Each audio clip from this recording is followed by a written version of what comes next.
ama sa penin pu min lunin referendum hi ipi ki sei na hi ya referendum hi iti ki bolam ti hi mi pi ho he thading in se pi on aba ting le discussion chu na chi pe over to you pu min lun Pi pao me tun la jong kyo khom the dinga phat pa e pe wa masa pen ten pa patin thangwa na kan pe in chiting le ita bang ho sin bola da to anin do topic hi phat mas sajep machun KZC in federating unit zo se lamka a meeting and call na wa so hi agenda khana hung pang a hin che referendum hi mi pi hin til khat kichi ta khat ki podo a de hi amti kilen sa na a hi in che referendum hi tu chunga hi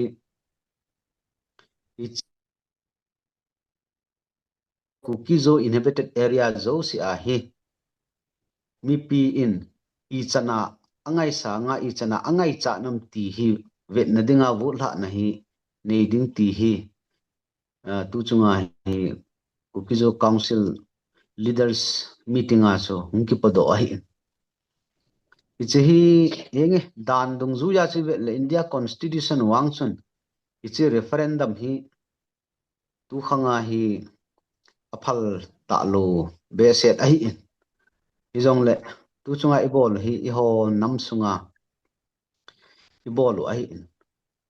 in hi chi hi a pros and cons su ibe na hi le Kuki-Zo inhabited area it a hi le I ho Kuki-Zo chate chen na chu Tengnopal more chandel chu teng le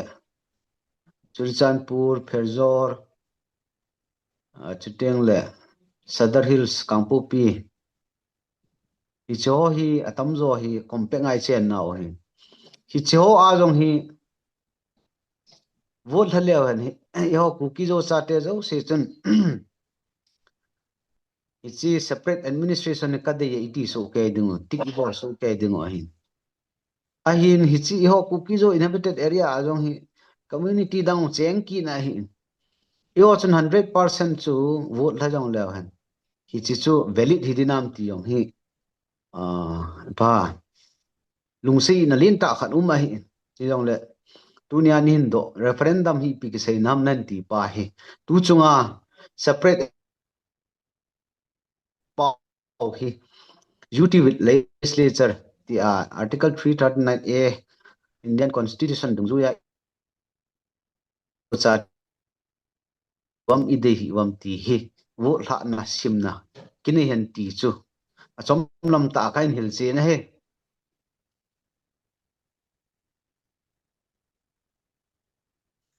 banen pu za khup na ngen zong thiam phat nen se brief in bol pi dio pu pau za khup có kịp bé đi ta xây đến ngã chỗ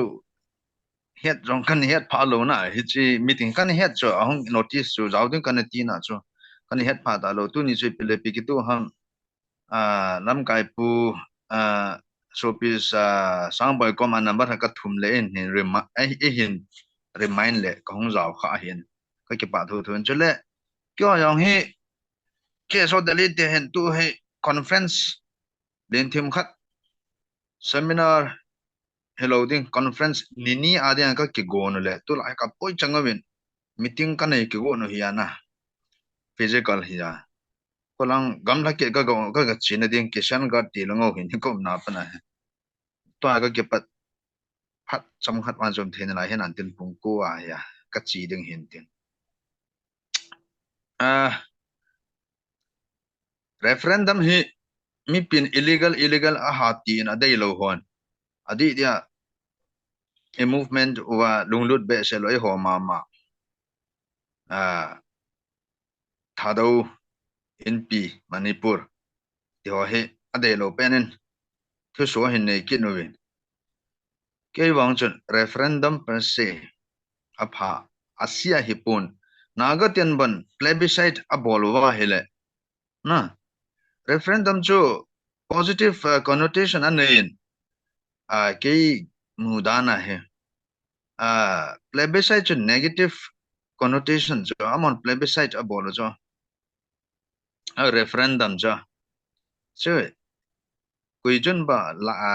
constitution am halai mu khana chu referendum chu apha ati hidam ali chu thil khat dei kidei lo chu ki vote na government tan ding khat tabong cha hi thobin ahin referendum wang chu asia hi poitia ka kia la he a referendum a chu na a context le a chom he referendum hi a proposal a same hi viswajit sing a hi in ka sei hi lo le na ka be ni meeting ang cha ma na sei in ki hin sim a he ati in experience so hala lai ham even international level ge azong Sudan langa jong hita bang referendum ano majin ke jong asiama ka pange ti ho sein chule harveni FIR kachunga delhi nama he ka kipuin ama to ga gachin ta he chi ka ke sa ha ma he e ban pi agent pi ding he agent pi jing na lai he case ke chai ta ka he e ngai do ma ma ve biswaji ki ti ho professor ude reddy ki ti ho na kol ho langa chule agnostos theos ki ti ho ni ha pan pi ma jeng wen dan hila mai han chu agnostos sun milal ho no dinga no langa pangjing ho wi prasan busan ji ke pilai supreme court na lawyer khat tu hap tal hin aban bana ki mu tu pin lam pi kan sem de hi atin am khat topic ga divert jata ita chu la dang hon ingai lu ve ken lung thing tan se la referendum hi ap issue a bol no ham tai kan lung don lai ta hi ka sei khilawa hela separate administration in the form of UTV legislature under Article 239A. Bol chung chang thuai referendum same ding mi pi ho vote sa ding mi pi ho hin ade lo ham ti hi mi pi opinion la ding opinion poll ta bang hin na referendum hi chi chu het sa hi ne hon ide chu 99% yes SA iti do hi in no ti ding chu I het sao hi jeng in negligible hi in e gyal da na chu ami ocean ACA ki smai pi referendum nga yam ka ti in en ka vet na hi le ke jet si hin hi chi hi mi pi dei chu ya legitimacy hol na a referendum hi a dei hin te tin ka lai ke gyal da na chu referendum a hi dinga a hi le e ho ka la a zo ki bol hen lang not in relation to our demand and government of India. Na, our demand with our demand vis-a-vis government of India here hilechun SA2 here. Okay, want to purely internal issue boarding hile kati he. Hichu iho leadership mo hi in. Tu ahin achom chomen yo move ITLF amen ko tu amen HTC amen KIT amen cho dấu sĩ chú huy không thể cái jet sĩ chú à hiện là sang thấy kết bé sẽ phổ biến sang lâu loài ở điểm sẽ kỹ nên khi lâu à hiện lẽ lamkai hòn ngài đã mình tiền chỉ leadership void pa hi fill na ding referendum hen lang a movement pau hi SO and lead the ham alo le people's movement ai chi du ham ti khan hi hin le zo e ho song ki sutu ka ki e ho song ki sutu nan ke manglo le referendum hi ya he kan ge la hi in ka gel hil ham alo le lam kai ho hin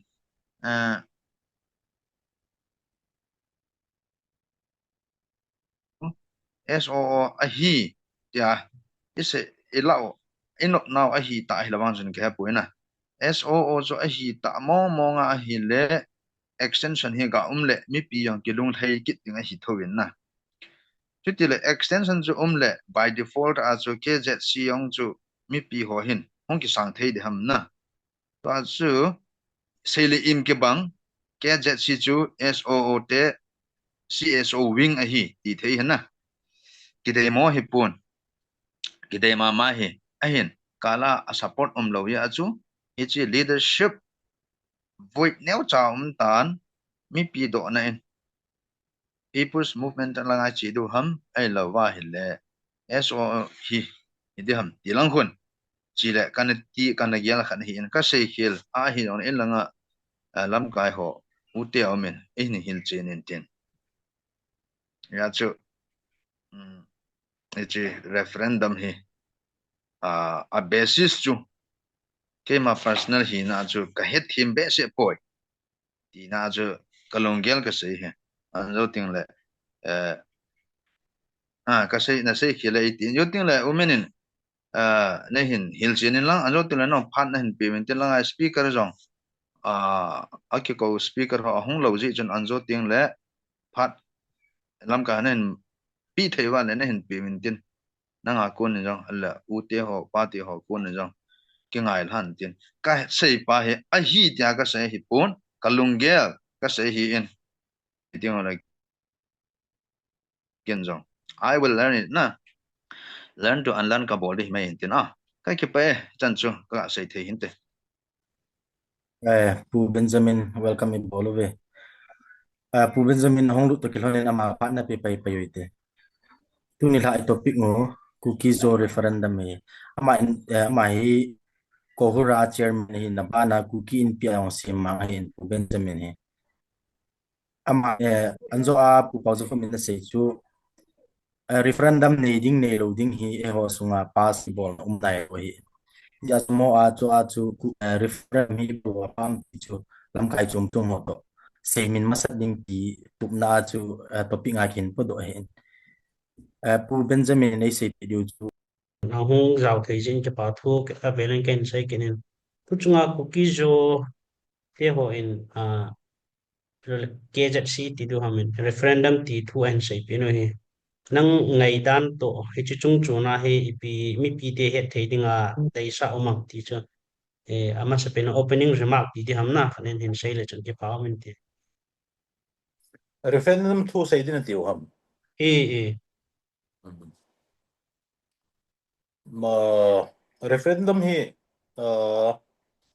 ke je sion initiate na bolo ha na ai chu detail wang su get the point but ke he dana jo referendum ki ti ting le yo he democracy ni omin le se chunga hin khari indirect democracy India ho to indirect democracy ji ho hin e ho chung changa decision la dinga chu MLA MP han wam ho chun ai chu assembly ham le parliament am khara chu law na ain sim wa chu implement ke bol hin abana direct democracy ki tin mon gam Switzerland ho dang European country ne one wa khun amo direct democracy a khun tam zo referendum hi a ha chi chung le America sunga yong state izanam khar ko amon it's a direct democratic system chi pi win it's a khun tam zo referendum ti chu referendum ki ti nga le e hon elected representative ilhanwa is follow to hilowa mi pi hin town hall meeting tabang community hall e lo le ki hopna lin ta khar nei wa sunga chu mi pi dei dan pa chu a voice wa ngai wa chu dung ju a chu si chu lo ki pa sit na e che pa chu referendum ki ti e a chu to ai hi e ho India sunga ding a chu referendum chu i bol wa jong la political dinga chu i pia impact wa chu pon tin but kei moda na chu as a society hi na i ho sungka dinga chung le i ho referendum bol wa India government dinga chu it is not going to affect them imacha law chung changa i pia affect ni macha pon but yo sunga ju chi hi separate administration demand hi Kuki mi pi ho popular demand khare hi Kuki mi pe kalam kai ho le yen am wishful dream me hi pon ichi hi mi pi popular demand hi ti yo sumka confidence building na ding chong la participation mi pi yo sino chi hi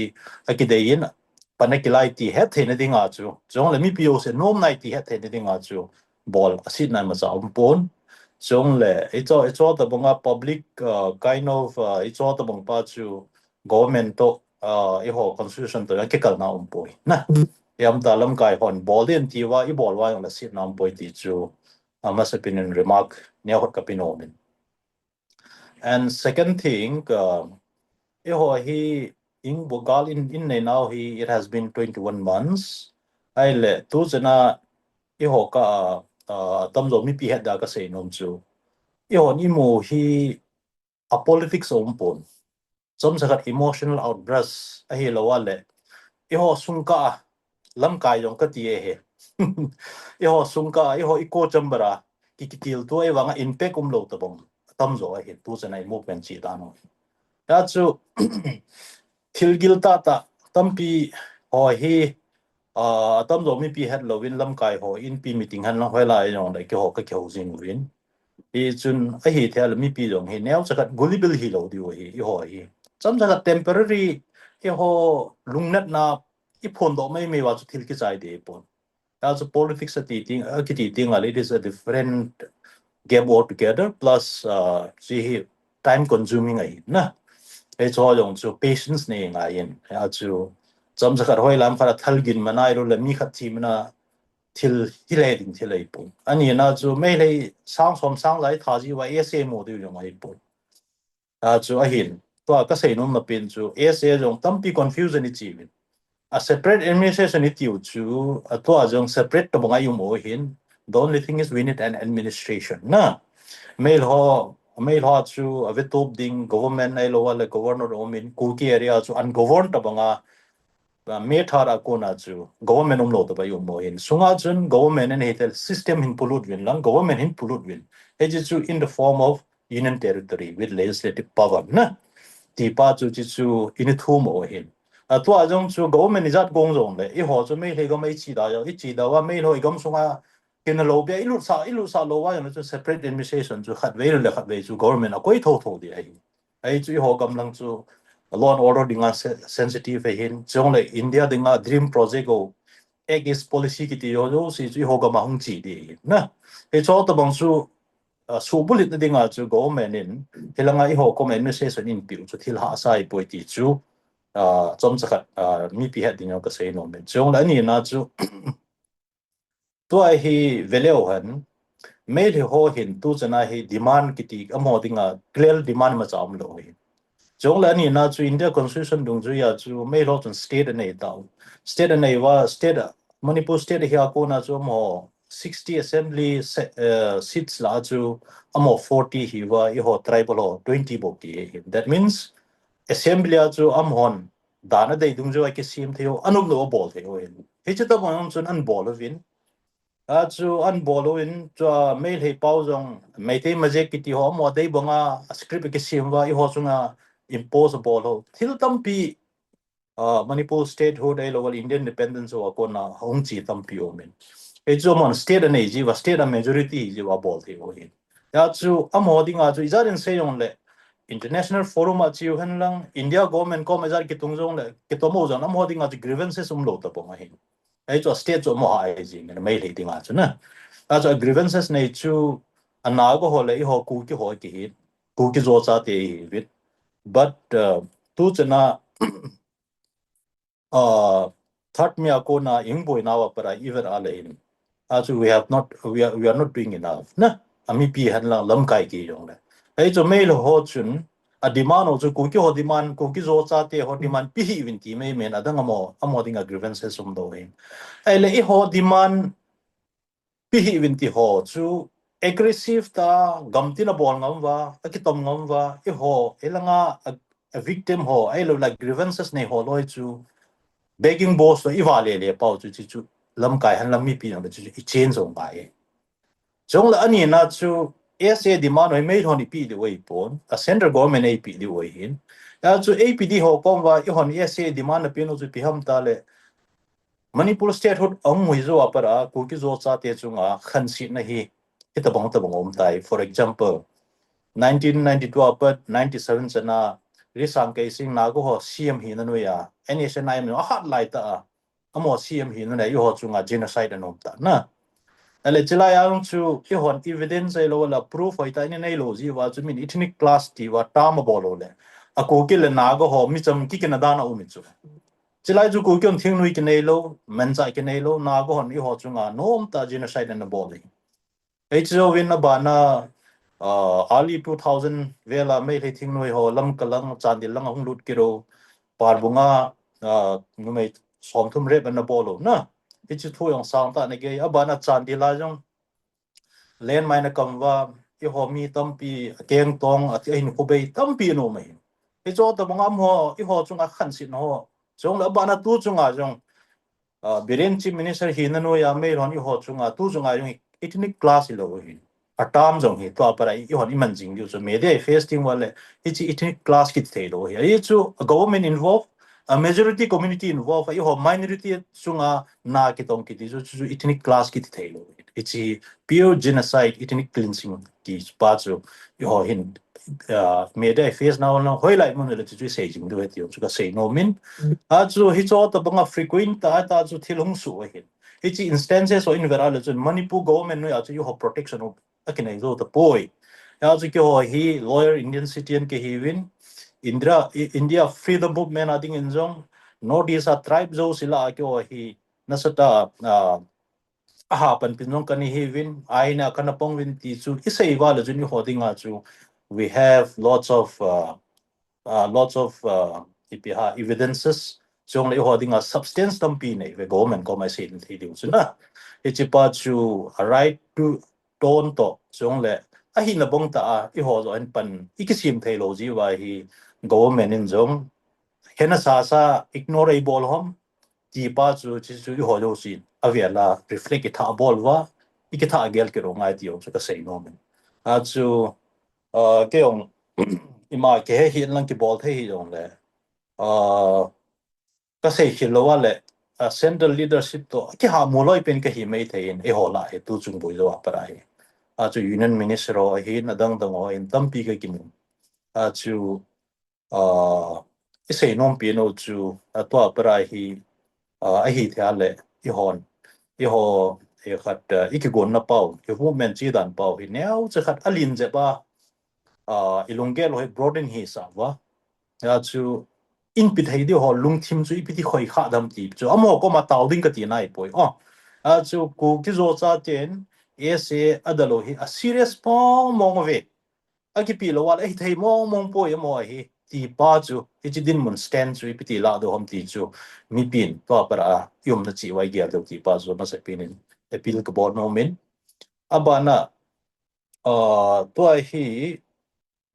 gal ong narrative chi dan chu boitil jong mail hon media to a government jo si machinery jo si hi amhon aman sa ohin idi wang wa chu idi na pau hi leng do thailo ya chu mi la samte hi ji ven le ka thim long ki thomin chung le media thu sei thei jong ki thomin ta chu I ho idi wang wa chu idi na pau chu mi wa dinga chu ethnic class a ko ki ho gal pat ta banga ki sei ka le mail hi pat ta chu narrative chu ta chu chi le mi tam pion confuse na ki zo na chu mi o se ne chi mi a cheng khom ethnic class ta mong montina India pum pi ai ti dana chu min pe I pi ha emalo the ai gel pi oi ai le sunga chu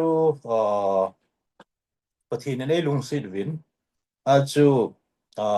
biren audio tape onglik pa chu I ho ko mong lungin a chu chiung thun zo wa yong chu I ho dinga hi ko hom attack up dita chu ki hola le koi ma cha hi chi chung changa case file ngam koi ma cha nom ta pon petitioner dingin Delhi alam kai hon mun tin zo si individual tip na nei win e chu ma chu wa chu ningkum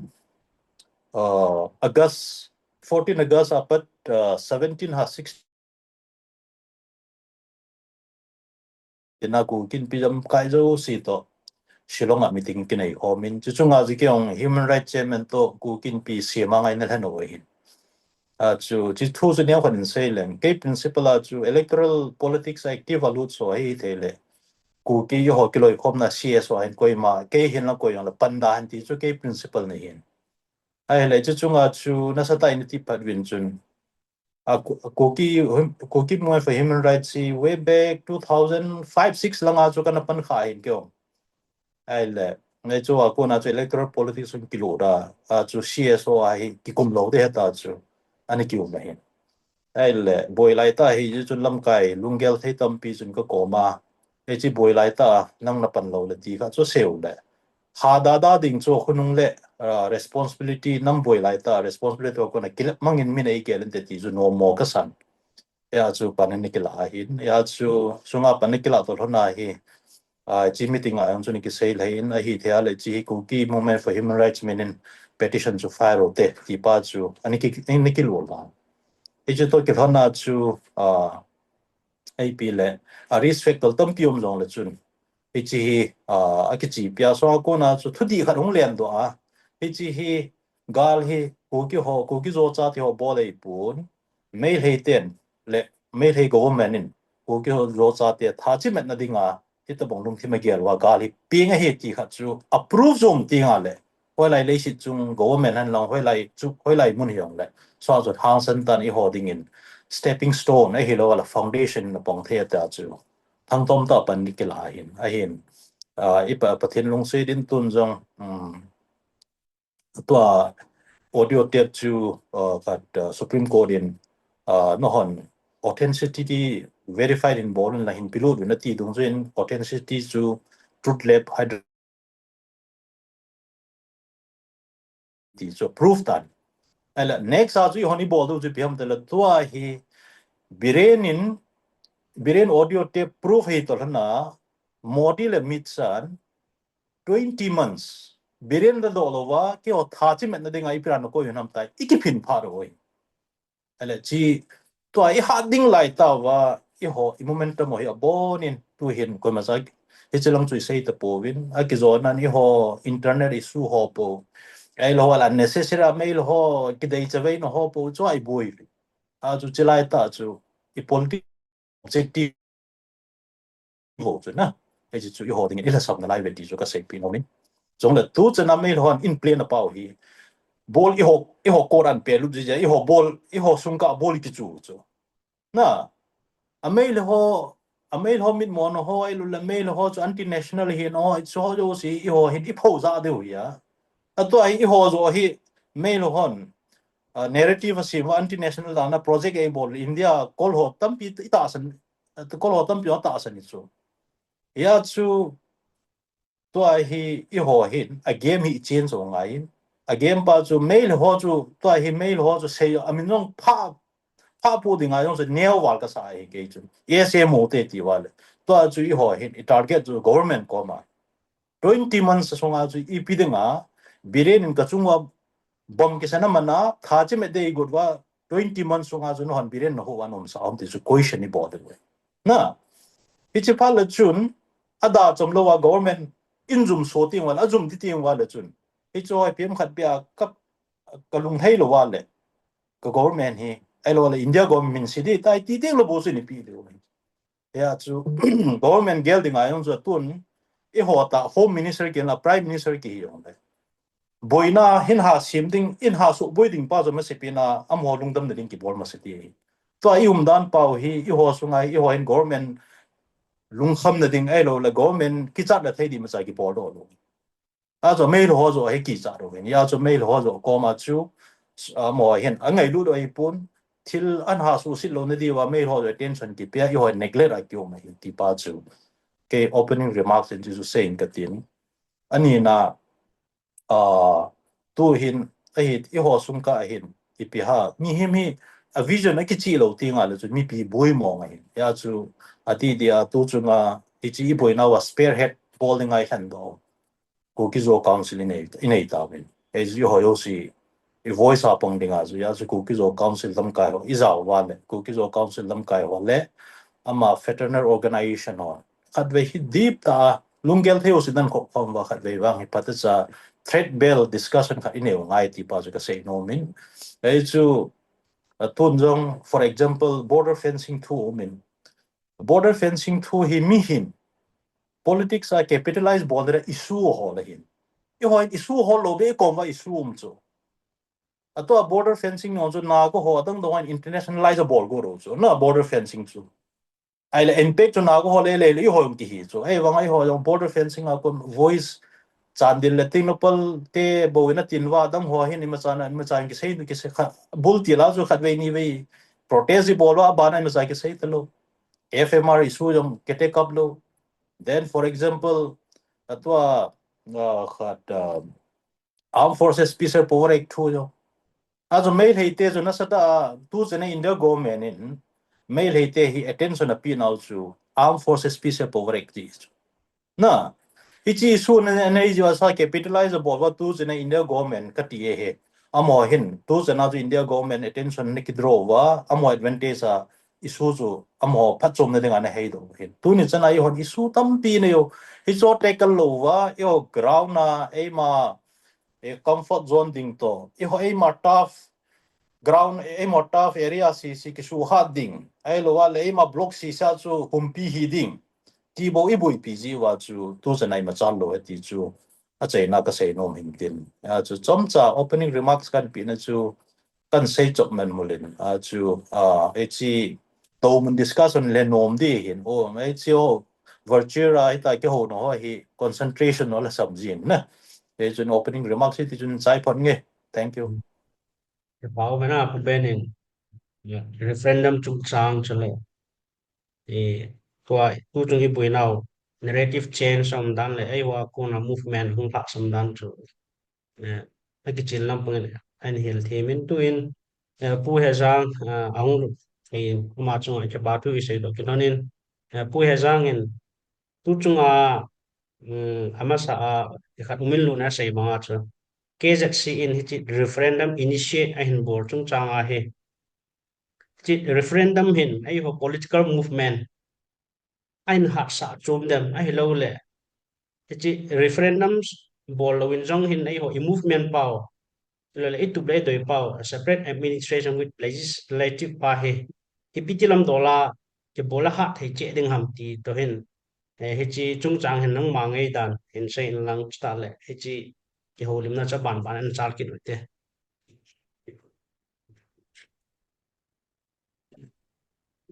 Cái bảo mẹ Bridgetown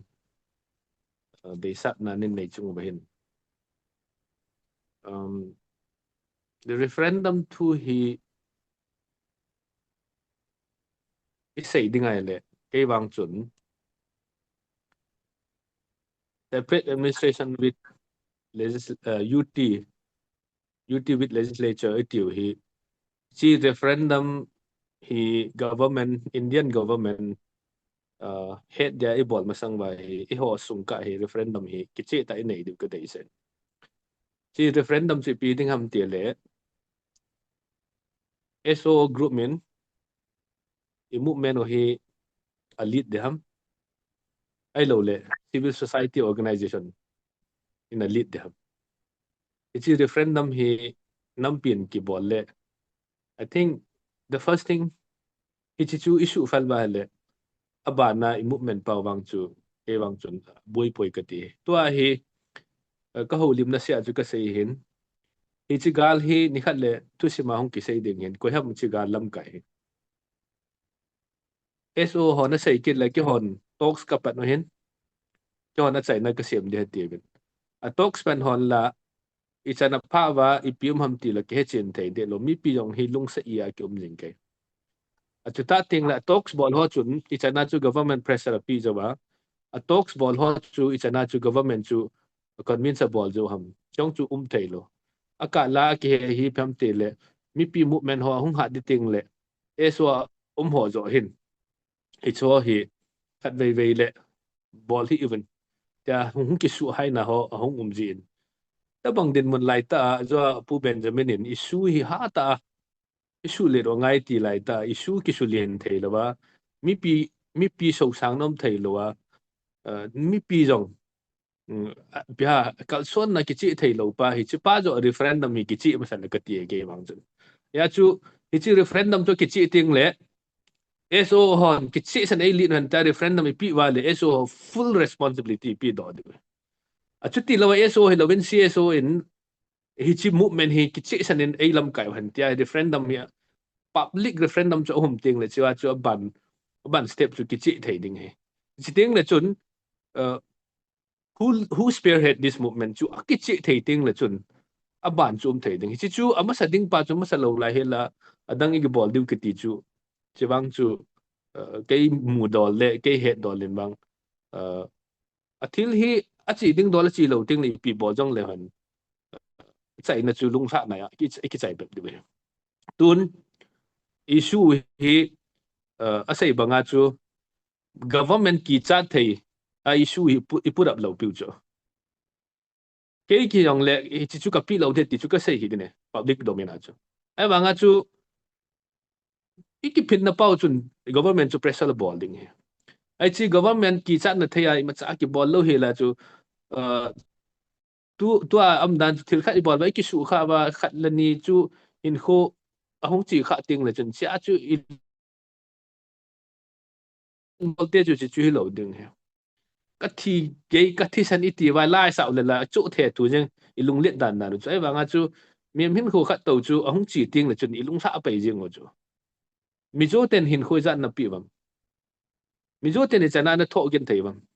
so long chu them ka study bo jam ngai na aji chu mo si chun hin kho piu te mo si chun gan theu te ka ti na lawin twai ki chi chu aba nen issue hi internationalize evolve do lo piu chu ipija chu apspa issue hi government in mail he ki cha nam ti a le aji chu ken ka hen he am ho in even NGO sector hen lang human right body hong le international apspa hi fight ball ba mo ding issue len ta so do chu tu na jong issue hi government pressure pi thei chu number 1 people's movement ding he so people's movement to pressure pi thei ani na chu international community in government to pressure pi thei achi international community chu ready ta chu aji chu our story has been already widespread international community ki san it's a nai ki su gem dam Christian religion a isai dinga jong le issue chu sei na thei oma human right violation na isai dinga jong le human right violation ang sei na thei strong pon lin ta nei cho ai cha min European parliament ki sen jong I thu sei ba achuta ting le UK parliament hen lang Australian parliament jong le hoi lai jo sa min I thu sei lai ta e ho ko na chi chu a follow up thei lo issue jong international ki bol thei lo e chi din mo na ji ba chu ai tham ho jong noi si thei ma mo tai tham chu a chia chu tu nya he ken ka sei nom chu tu nya leaders ho hi I movement hi ima lawa ki chai le nang ho hi mi wang se ni ka ti no chu a ji chu next generation hi tu nya lam kai ho I piham mi chabayan mo di chu hi dipanga kanam an gan thei hai ba kanam mi te ho ka pi ka pu te ho ka pa te ho ka u te ho na gan thei wa hi chilai lam kai ho ni pija chu ima lawa so ham ti hi aban generation hon ui shun pi du chu zia chu wang si hi ka ti a ka ti chu a sut na khat ai sut zo lo di wai le a chia chu tunin tu hitabang situation na ai lam kai ho ipiti kal ison diu ham ti pa hi strategy chu ngai hi chu ichi to gun pa chu thei lo chu to pu Benjamin ho in ichi ham khat na en birin sing kichip no ho expose in bol ba expose and ball hi human right tong ichi na hi talk si ho hin ichi na human right ho tong hin kiza man na nei za kal song ko minam ichi na Twitter waras ho to ai lo le social media waras ho to ichi na kiza khom ba kal song ma ichi na tu ta dia e ho society any platform ma tu sei thei ho to ichi na kal song khom ba ichi na civil society organization ho to kal song khom ba if you choose civil society organization chu dictate ke bol jing press conference bol ku la hai sa bin rally bol ku la hai sa bin hoi lai chu pi bol de hum kate to nai cha ang chu tu nai cha chun dilia akhil bharatiya adivasi vikas parishad kiti India dinga tribal organization all the states are tribal organization khan hin it's a kikal songin ichung thu ki sen amo hin kamu do kha chu India hen lang hoi lai hong le Manipur la boina umeti hi min a he in ai wanga ichana ho narrative hi support hi ham ti min a head lo cho as a narrative yong hi a strong tai build thai lo cho chapa chu very sad cho when mai thai hon a narrative ki sem mo narrative to people begins to buy the narrative acha chu chlai chong ki chin leaders ho ki mupin laya chu MP ho hin minister jong omin ex MP yang jong hin yo narrative chu phata ki sei la chuti ham ati u cho kon manipur boina men ku ki ho chunga na ki sugan thai ve ti chu ka he a narrative ki che sa chu min head lo cho a narrative ki che sa chu head lo vai le continuity support pi de hom ka acha chu mo ko ma ki sei chu entire India tribal society ai lo le ki loi khom na chun Manipula tribal ho he please extend your solidarity in the form of nationwide rally, number one. Number two, all the Adivasi MPs, please speak for the people of Kuki Adivasi in Manipur. Atum na chu, aji cho mo chu, tu ta diding a chu, ho President Nu yung chu Adivasi chu. President Nu ko ma yung access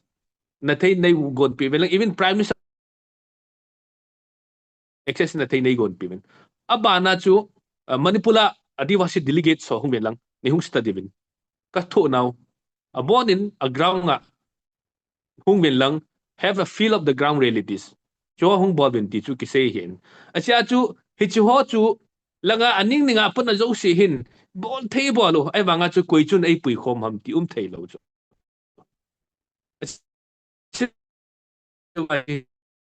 Hipiti isay daw ham, tu chung kala issue hi, strong ta iput up na theo hi chitabang hi avelay mukit lo diw. Chitabang hi itizong lay mo lo diw. Ipi movement ka bolet yung le hi chikala movement strong ta na future ding na kisim do thay lo le chikala dang thay lo ding tay. Siya chu referendum iti pao hi alo thay lo chu chu pu he sang en ase thu pi pen chi ya le referendum ke je in initiate en bol pa sang en lui ho ka movement pa he civil society in phata alit dingham a hello le sub phata alit dingham ki pa referendum kum ngai ti cho hi in a hele pu min lon ma jang ko tu general secretary kan hi to thana ke je si to hin closely na to home jing du ta san na to government hi chi chung chang hin hi chi ke je si in referendum initiate and bona chung chang hi movement hu if na le hin pu Benjamin jang sai ta in ahung daw ma ta in hi chi ka la hi abul ti la chu civil society organization ho in atake cha lit an borwa movement jang hoi ta chi the hi in hi chi ka la hi bu min lonin it is a movement of SA with legislative pen he hung down he CSO ho in PT lam dola panala do hamilo le chi ipisia hung down kha ham so group ho hin si CSO ho he team to lo na lo communication ke mi ham he chi ka la he in se pi ki min tin ta le he chi referendum in bolwa ko na he movement ho hung hat the ki ding ham hello le ibilam dola he ai hin ki thu video am ti chung changa hin umin lunin phan hin lakit like pa min te David ho speaker hong ka akin nyaw khat clarification khat in saying khate tu chan ai ki ho chu referendum thu ai ki hu li mo hen hiong le speaker tamzo chun referendum ama ho definition pa chu them khat adi the hi na all min hang nyaw khat clarification chu hen bol no min he diu khat chu referendum ki ti hi mi pi in mi pi lungel khol chet na hi in ai lo le mi pi dei pa ji pi ham ti aki chi na dinga referendum ki ti hin it doesn't depend on leadership referendum to leadership leadership chunga ki ngam hi po in it's about people's opinion na mi pi dei pa hello wale mi pi lungel hello le mi pi in pi chu ka dei yo ham ti pa khol chet na hello wale het chen na chu hen ti chu hi in referendum cho it can be a referendum ki ti chu it can be held by anyone ko hirong le KZC hi hen political MLS hiong le koi no organizable the ha chi chu to people in it can be done by any responsible citizens chu chu e ho sung ki ka idei pau chu pi ham ki chi hen lang vanoi le se he ni idei pau chu hung ki chi do the le chi pa chu de chi pa de na chu ki se ya hin to e ho sung ki ka he idi manu chu UT a hi in hi chi a hin ku chi a hin he chu ke yo he na e ho ki ka he hiong le e ho ki ka i khelo wa le chu ni di manu chu min a de se he tai te ka khana government of India and ma ho official narrative ko i le everybody wants to return back to their homes mizo se aina ki le no me cham na de ko yo cham na de lo ko ma am po ye cham na hol so ke we ata hello cho cho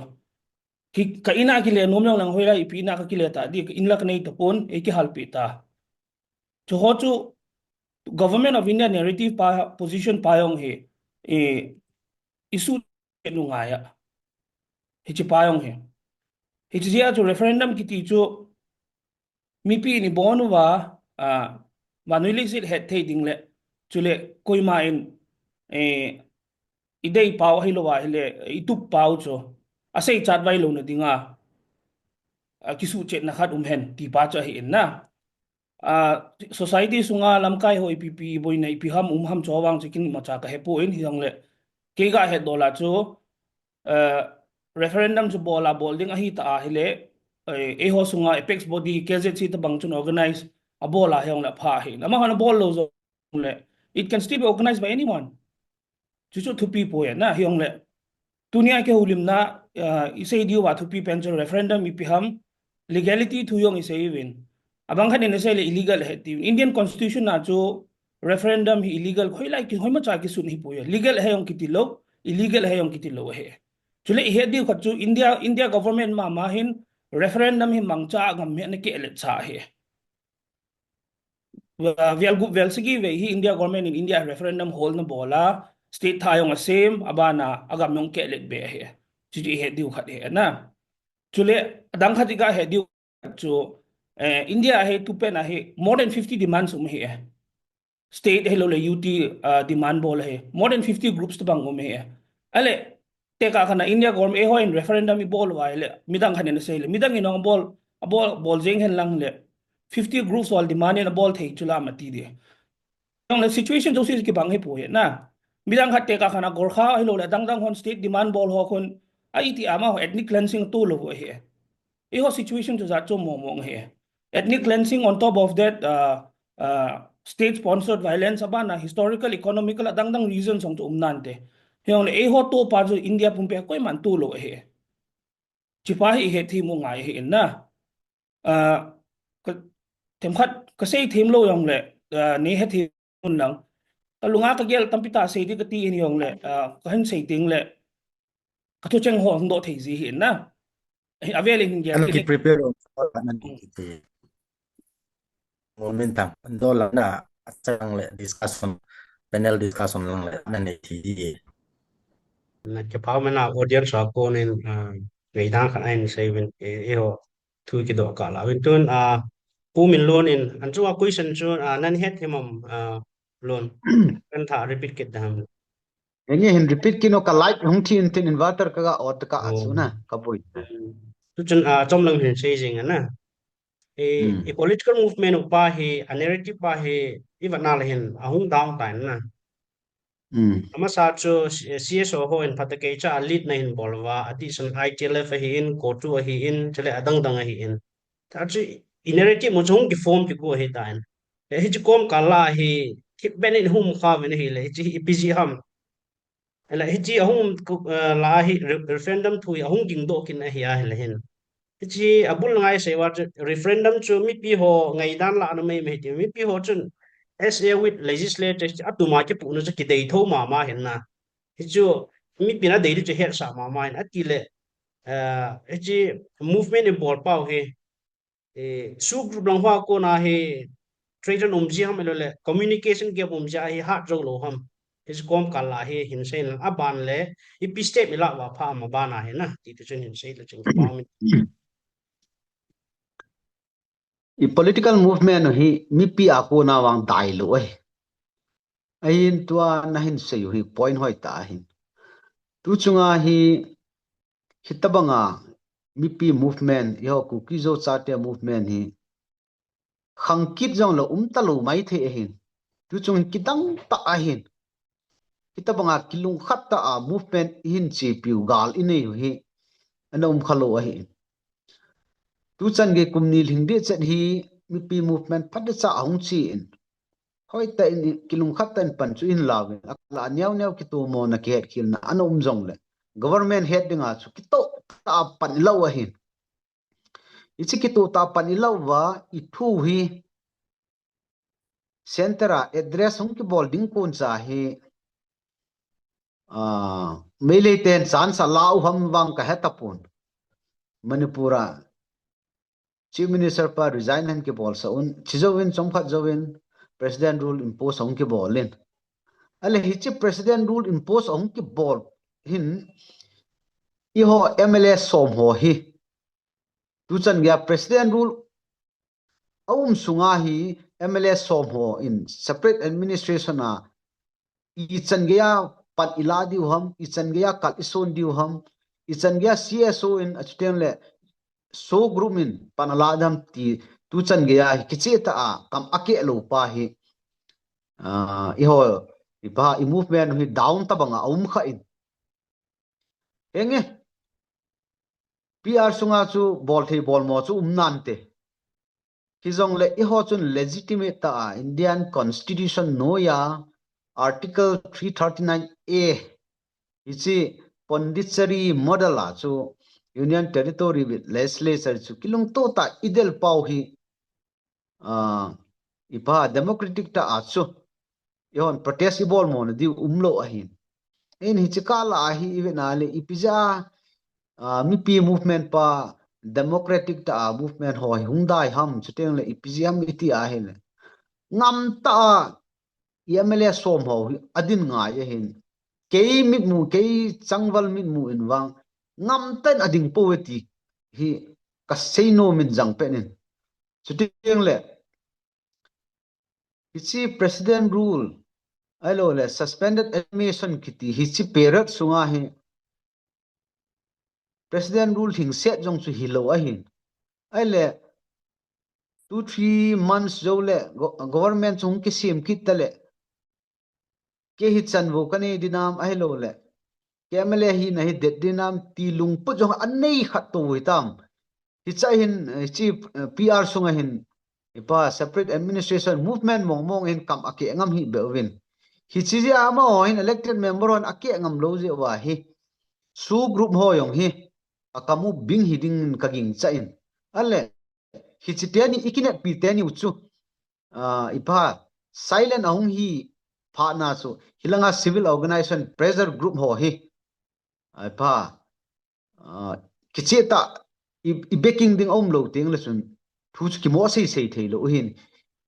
ipa il po nat mana igel ko mana chu na chu ki mo to thei lo a hin ITLF hin ko tu a hin HTC hin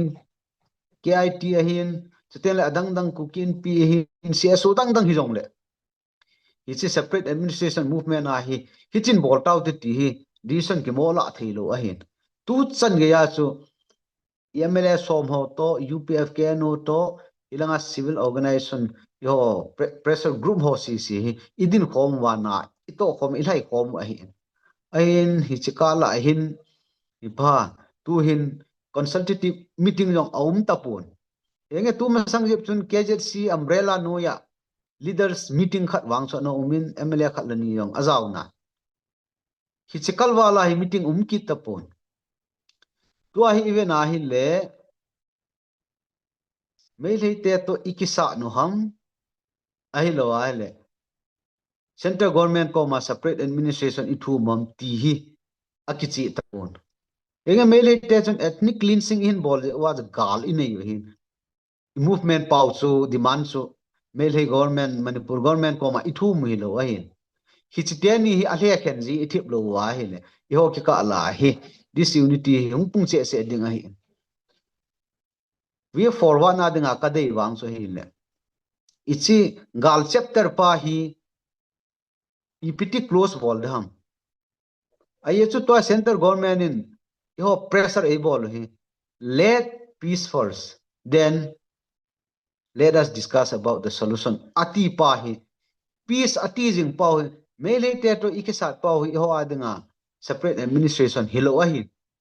igamu ikiven wa eidel do wa igamu wa hunglut ge unte igamu ela pi ge unte iti wa ikki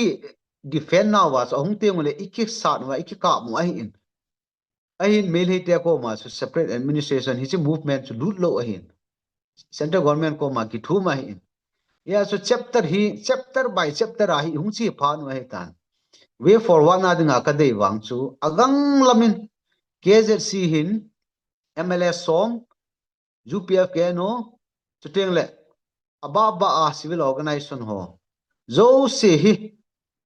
kat ve hi meeting join meeting khat ni agang lamin ko hen lang I way forward diu hi nasata in discuss ki por comment lang hile I movement hi avelin hung tha hing ki nin te ti hi ke ngai da na hin hi ti ai I macha discuss bol khom lo way forward sei khom lo wa yu mu wa hi le mi pi zong alung thading chuteng le volunteer ho yong alung thading alam kai ding yong koi ma ta lo ding gal hi ai lo I movement hi center government hi ti ai all a delay abola hung dai khadam ti hi e personal vision ai Dua pu min lun ho lima ko na chu het sau jang hai chi leadership crisis wang ong mo mo ti het chi hai adi sana a movement of suhat ding pin te ni people's representative ho hi install su group ma leader ho hin ste ni kha sam ja hi cs on jang phat ke cha to ding dor tong zo ta lo chla a movement o jang hi hung dai la a hi ti chu ki chi ta ni he to kilonin tu in pu he jang hi hin dong ki nang kating Ichi movement o adai ha kyu se hitalo. Ibu yu aja pana tu changya hi internal problem hi inay uhin. Community ki ticho internal problems lo thelo hin ahin la ai hwa hi beyond ahi problem hi asang he tan chi ahi ai ho narrative pa ki sanjang hi ai ho mama in mai theten a boarding pa ai ho mama ni ke bolova narrative hi down ha in omin adi sana infala kanung chen lu ting ki diot po peace ka deve ki diot po hi ai ho mama hi a narrative voice a hi ke pangin aumin hi chi ai ho internal problem pa hi itilam dola isu chinuwa sale tua adai thapa I movement hi ipiti iki cho hingki tu ham ti hi pu he zangen hin sei ki le ke pau min te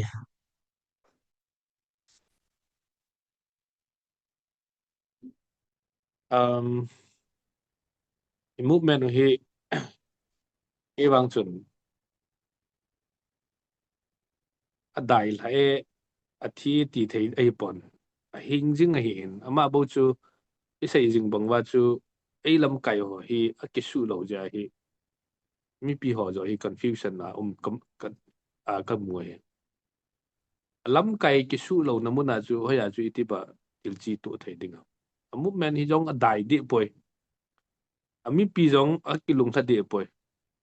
ai wa nga chu ei lam kai diu pa chu to chu ki chi thei lo chu a chia chu ilam kai dia wa ke ja si ki form ba am ho in thilan gon ting le isu hai sa jiu hi I cho hi ai thei chana chu iti langa chu hi lawa am ho zo hi suha nai pan thei ting le hin lung tu mo hi ithun na diu hi nai chai ichi itan hana chu zo ka sei ta in referendum itivin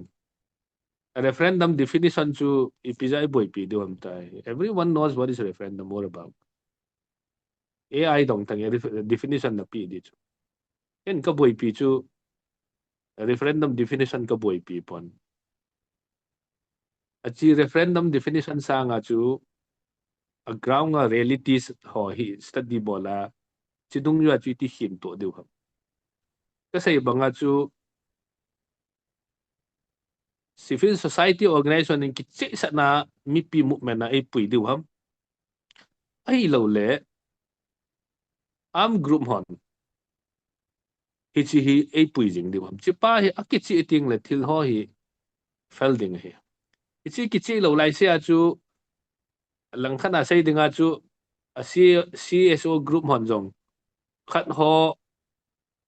phal na bei khat ho nup na bei a chu thil jong dei banga bol thei de lo am group ho jong chun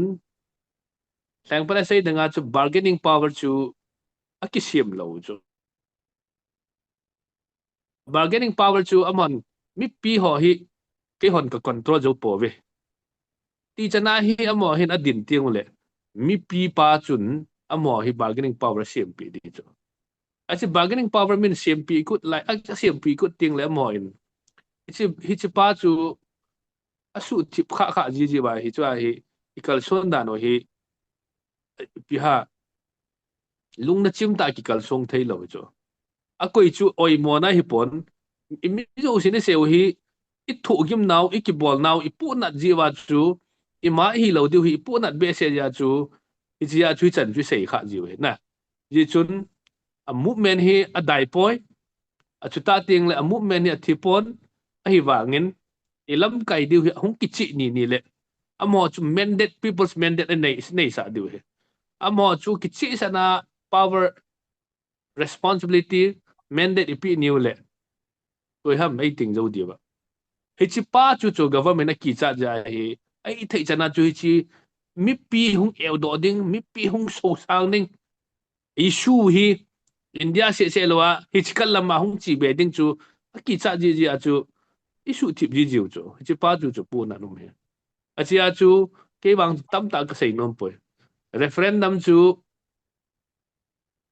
Indian government het dinga i ho referendum i bol masang ba chu